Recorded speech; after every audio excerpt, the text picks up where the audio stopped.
पर आपका स्वागत है। पिछले हमने 2 वीडियो बना लिए थे, उसके बारे में अपने घड़ी के बारे में पढ़ लिया था। आज हम पढ़ेंगे वेन डायग्राम के बारे में। किसके बारे में? वेन डायग्राम के बारे में, यानी कि वेन आरेख के बारे में। वेन आरेख के बारे में पढ़ेंगे आज। वेन आरेख से 4 से 5 क्वेश्चन बीएसटीसी पीटीटी में पूछे ही जाते हैं लगभग। पिछले 2018 के अंदर आए हुए 4-5 क्वेश्चन इससे। तो वेन आरेख के बारे में सीधी सी चीजें पढ़नी है अपने को, वेन आरेख की चीजें समझनी है अपने को। आता कैसा है क्वेश्चन, ये चीजें इंपॉर्टेंट है यहाँ पे। देखो क्वेश्चन किस टाइप से बनेगा वो सबसे बड़ी बात है।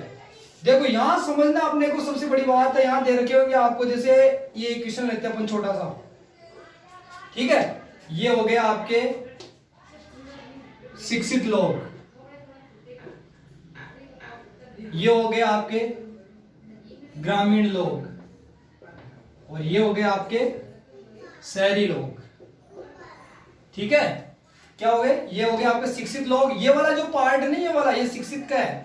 ये वाला जो पार्ट है ना, ये ग्रामीण का है, और ये वाला जो पार्ट है ये शहरी का है। जैसे मैंने ले लिया 1 2 3 4 5 6 7, जैसे ये चीजें पूरी। देखो क्वेश्चन कैसे पूछा जाता है, ऐसा डायग्राम आपको एग्जाम में दे दिया जाता है और क्वेश्चन पूछ लिया जाता है कि बताइए कि ग्रामीण लोग कितने हैं। तो जब भी ग्रामीण की बात करें आपको सिर्फ इस गोले पे ध्यान देना है। बताओ ग्रामीण लोग कितने हैं। देखो ग्रामीण लोग 2 + 3 + 5 + 6, कितने हो गए टोटल ग्रामीण? ग्रामीण हो गए अपने 5 5 5 10 और 6 16, टोटल ग्रामीण लोग 16। अगर ऐसे ही बात करें शहरी लोगों की, तो शहरी लोग कितने हैं टोटल? देखो शहरी लोग हो गए आपके 4 + 5 + 6 + 7, 4 5 9, और ये हो गया 13 और 9 हो गया आपका 22, ठीक है। ये हो गए कितने लोग हैं शहरी लोग? 22, ठीक है। अब ये मत कहना कि सर ये 4 5 6 ये तो इधर शिक्षित में भी आ रहा है, ग्रामीण में भी आ रहा है। देखो जब तक अपने को मना नहीं करे, जब तक अपने को मना नहीं करे तब तक अपने को चीजें लेके चलनी है। ये चीज इंपॉर्टेंट है, सबसे बड़ी बात। अगर आपको पूछ लिया जाए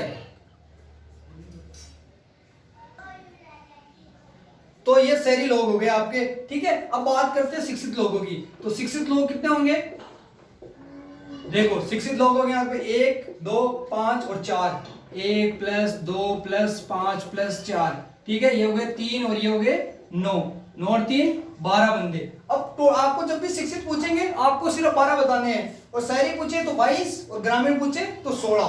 ये चीज बतानी है आपको, जब तक कुछ चीजें ना दे देना। बाकी ये सब सिंपल तरीका, ऐसा क्वेश्चन कभी पूछा नहीं जाता। जब भी ये इलाका है ये किस किस का है सिर्फ समझ लेना एक बार। अगर एक क्वेश्चन समझ आ गया ना तो पूरी रामायण समझ में आ जाएगी इसकी एक बार में, कोई दिक्कत नहीं आएगी आपको। ये शहरी हो गए, ये शिक्षित हो गए, शहरी हो गए और ग्रामीण हो गए। ये तो हो गई अपनी सिंपल सी परिभाषा में। इसके अंदर जो है वो लोग कौन है? शहरी। इसके अंदर जो लोग है वो कौन है? ग्रामीण। और इसके अंदर जो है वो कौन है? वो है शिक्षित। देखो अब ये वाला जो पार्ट है ना, ये वाला पार्ट है ग्रामीण और शिक्षित का। इतना सिंपल क्वेश्चन तो पूछा नहीं जाता है, क्वेश्चन यहां से पूछेगा ये वाला पार्ट किसका है? ग्रामीण और शिक्षित का। अब देखो ये वाला पार्ट किसका है? 5 और 6 वाला पार्ट, ये हो गया आपका दोनों का, ग्रामीण और शहरी का, ठीक है। हालांकि इसके अंदर आ रहा है शिक्षित भी। और ये वाला पार्ट है आपका शहरी और शिक्षित का। तो ऐसे कभी पूछे ना क्वेश्चन, तो क्वेश्चन के आंसर देने हैं अपने को। जैसे सिंपल सा क्वेश्चन हो गया एक कि ऐसे कितने लोग हैं जो ग्रामीण भी है और शहरी भी है। ऐसे कितने लोग हैं जो ग्रामीण भी है और शहरी भी है। देखो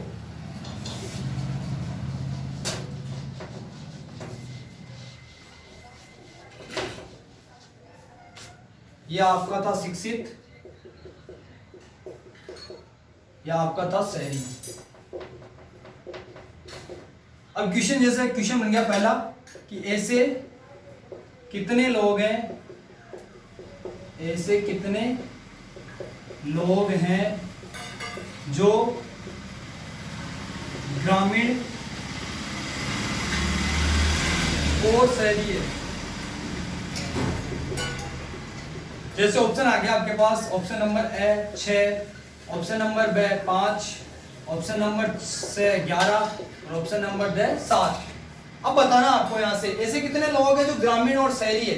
अब देखो शिक्षित से कोई लेना देना नहीं है आपका, शिक्षित के बारे में कोई जानकारी नहीं दी आपको, आपको सिर्फ ये पूछा है कि ग्रामीण और शहरी कितने हैं, सिर्फ ये पूछा है, इससे कोई लेना देना नहीं है। ना तो इसकी हाँ बोली है, इसकी शिक्षित की कि वो ना तो शिक्षित है नहीं है, ये अपने को ना तो बोला है ना मना किया है कि भाई ये वाला पार्ट नहीं आना चाहिए।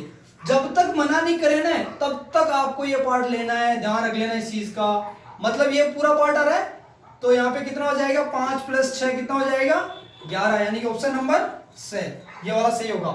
एक क्वेश्चन मान लो, क्वेश्चन ऐसे नहीं पूछे, क्वेश्चन ऐसे पूछे आपको कि ऐसे कितने लोग हैं जो शहरी है, ग्रामीण है, लेकिन जो शहर में भी रहते हैं, शहर में रह के गांव में रह के शहर में आ गए वो लोगों की बात कर रहे हैं, जो शहरी भी है ग्रामीण भी है लेकिन शिक्षित नहीं है।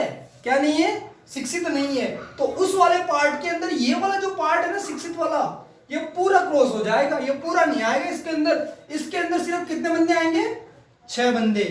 तो मतलब आपको पूछे कि ग्रामीण और शहरी, केवल ग्रामीण और शहरी, क्या है ये, केवल ग्रामीण और शहरी, शिक्षित नहीं है।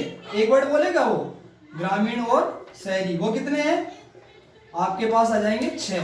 ध्यान रखना। अगर आपको पूछे कि ऐसे कितने लोग हैं जो ग्रामीण है शिक्षित है लेकिन शहरी नहीं है, ग्रामीण है शिक्षित है लेकिन शहरी नहीं है, ये चीज मना की है शहरी के लिए, तो ये वाला पार्ट आना ही नहीं चाहिए। कितने बंदे हो गए, 2 बंदे। अगर ऐसा क्वेश्चन पूछ लेगा आपको, ऐसे कितने लोग हैं जो शिक्षित है, शहरी है लेकिन ग्रामीण नहीं है, तो कौन सा वाला पार्ट आएगा, कौन सा वाला पार्ट आएगा। देखो ये तो आ रहा है ग्रामीण में, तो ये तो आ ही नहीं सकता, कौन सा वाला पार्ट आएगा, 4। ठीक है। और एक सबसे जो इसका खतरनाक वाला क्वेश्चन पूछा जाता है, वो पूछा जाता है सिंपल में पूछा जाता है कि ऐसे कितने लोग हैं जो शिक्षित भी है, क्या है, देखो ऐसे कितने लोग हैं जो शिक्षित भी है प्लस ग्रामीण भी है प्लस और शहरी भी है।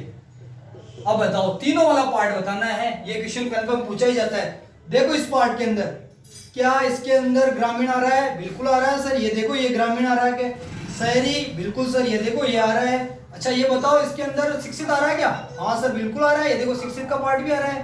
तो 5 एक ऐसा संख्या है या 5 लोग ऐसे हैं जो क्या है, शिक्षित भी है, ग्रामीण भी है और शहरी भी है।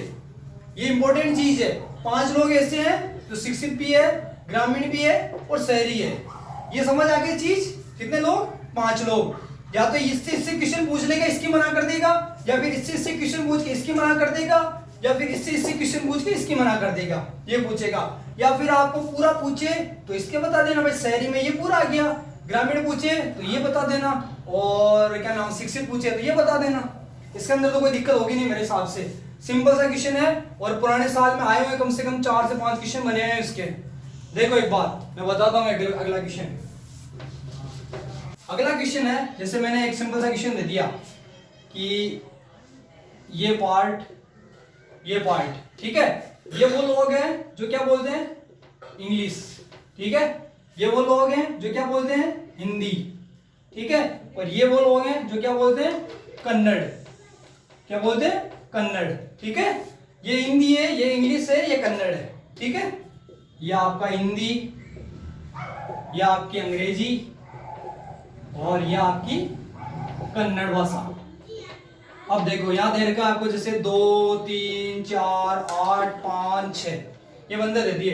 अब मैं आपसे एक क्वेश्चन पूछता हूँ सिंपल सा, बताना मेरे को आंसर कि ऐसे कितने लोग हैं, ऐसे कितने व्यक्ति हैं, ऐसे कितने व्यक्ति हैं, ऐसे कितने व्यक्ति हैं जो कन्नड़, हिंदी और इंग्लिश, जो Kannada plus Hindi plus English तीनों भाषाएं बोलते हैं, तीनों भाषाएं बोलते हैं।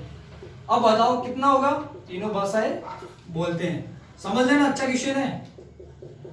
देखो अब क्या है, तीनों आने चाहिए, मतलब कि ये आपकी हिंदी भी आनी चाहिए, ये आपकी इंग्लिश भी आनी चाहिए और ये आपकी कन्नड़ भी आनी चाहिए।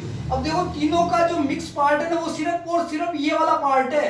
अगर 5 लोग हैं ना अब, तो इंग्लिश और कन्नड़ ही आएगी, 4 लोग हैं ना तो तीनों आ जाएगी, लेकिन 3 लोग हैं ना तो कन्नड़ और हिंदी आएगी। और यहाँ पे मान लो 7, अगर आप हिंदी और इंग्लिश लोगे तो 7 ही आएगी, सिर्फ एक बस एक चीज आएगी। बाकी देखो ये चीज समझना बहुत जरूरी है, इसमें तीनों भाषाएं है। अगर आपको बात करें, वो पूछे कि इंग्लिश और कन्नड़ बोलने वाले व्यक्तियों की संख्या, क्या बोलने के लिए? इंग्लिश और कन्नड़, इंग्लिश प्लस कन्नड़, तो इंग्लिश और कन्नड़। लेकिन जब तक मना नहीं करे ना आपको हिंदी के लिए, अब देखो अब ऐसा थोड़ी होता है कि यार उसको इंग्लिश और कन्नड़ बोले, इंग्लिश और कन्नड़ के लिए बोल दिया, मना थोड़ी किया हिंदी के लिए, हो सकता है उसको हिंदी भी आती हो। तो अपने को सिर्फ बात की है इंग्लिश और कन्नड़ की, तो 4 और 5 दोनों आ जाएगा। क्या आ जाएगा? 4 और 5 9। लेकिन वो मना कर दे कि उसको हिंदी नहीं आती है, तो फिर आपका 5 आएगा। कि ऐसे कितने लोग हैं जो अंग्रेजी और कन्नड़ बोलते हैं लेकिन हिंदी नहीं बोलते हैं, वो कितने हैं? 5। ये चीज ध्यान रखना, वो सिर्फ 5 लोग हैं। ये इंपॉर्टेंट बात है, ये समझ लेना। जब तक इसकी मना नहीं करे ना तब तक तो आपको पूरा लेना है।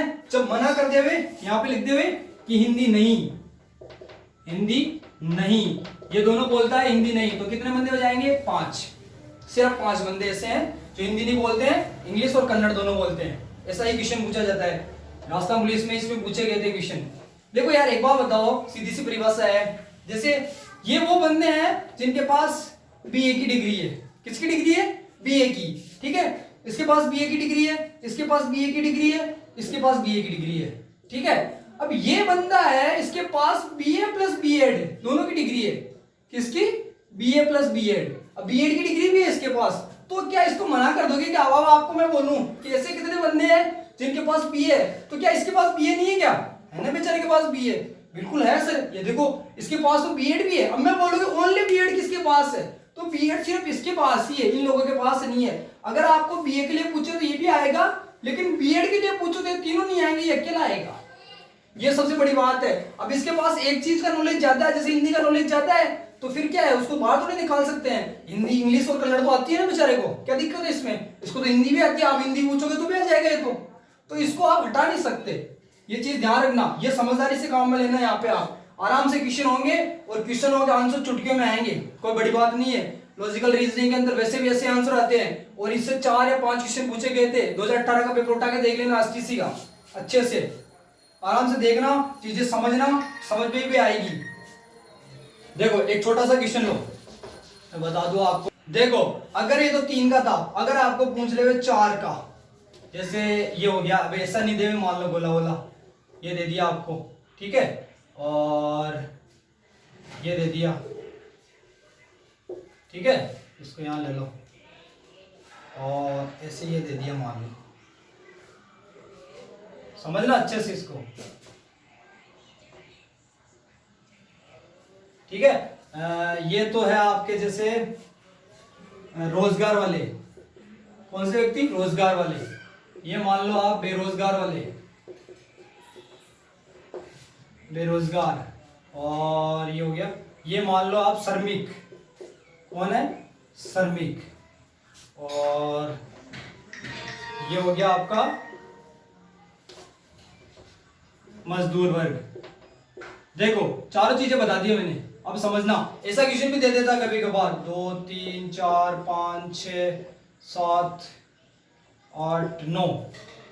अब पूछ रहे हो आपको कि ऐसे कितने लोग हैं जिनके पास रोजगार भी है, श्रमिक भी है, मजदूर भी है, बेरोजगार भी है।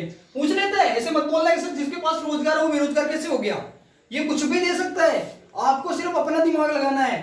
जैसे अब मतलब बताओ इस वाले पार्ट के अंदर क्या बेरोजगार, रोजगार आ रहा है? बिल्कुल आ रहा है सर। बेरोजगार आ रहा है? बिल्कुल आ रहा है सर। क्या नाम, मजदूर आ रहा है? बिल्कुल आ रहा है सर। श्रमिक आ रहा है? बिल्कुल सर आ रहा है। सब कुछ आ रहा है इसके अंदर तो। अच्छा चार के अंदर क्या नहीं आ रहा? 4 के अंदर ये नहीं आ रहा है, ध्यान रख लेना, मजदूर वाला पार्ट नहीं आ रहा है। सिर्फ 6 ही एक ऐसी संख्या है जिसके अंदर आपका क्या क्या आ रहा है? मजदूर प्लस श्रमिक प्लस रोजगार और प्लस बेरोजगार, ये ध्यान रखना, प्लस बेरोजगार। ये किसके अंदर आ रहे हैं? अगर 6 की 6, इस 6 वाले के अंदर 6 बंदे ऐसे हैं, चारों चीजें पूछे तो ये। अब वो आपको पूछ ले, मान लो कि ऐसे कितने लोग हैं जो रोजगार भी है, जिनके पास श्रमिक भी है और मजदूर भी है, रोजगार भी है, श्रमिक भी है, मजदूर भी है, लेकिन बेरोजगार नहीं है। ऐसी कंडीशन जो बोले ना, तो बेरोजगार को मना कर देना आप। ठीक है। अब इस वाले पार्ट में देखो, ये तीनों हो गया, तीनों वाले में रोजगार, श्रमिक और मजदूर। अब ये वाला पार्ट देखो, क्या आ रहा है क्या इसके अंदर? नहीं आ रहा है। क्यों नहीं आ रहा है? आ रहा है क्या? देखो ये आ रहा है, ये आ रहा है और ये वाला आ रहा है, तीनों पार्ट आ रहे हैं, ये वाला नहीं आ रहा। तो इसका आंसर क्या हो जाएगा आपका, अगर तीनों की पूछे तो? रोजगार, मजदूर और श्रमिक के लिए 9 लोग ऐसे व्यक्ति है जिनके बारे में ये चीजें पूछी जाती है। सिंपल से क्वेश्चन है, आराम से आप लोग कर सकते हो। एक बार ट्राई करना, चीजें समझ नहीं आई तो वीडियो को वापस देख लेना।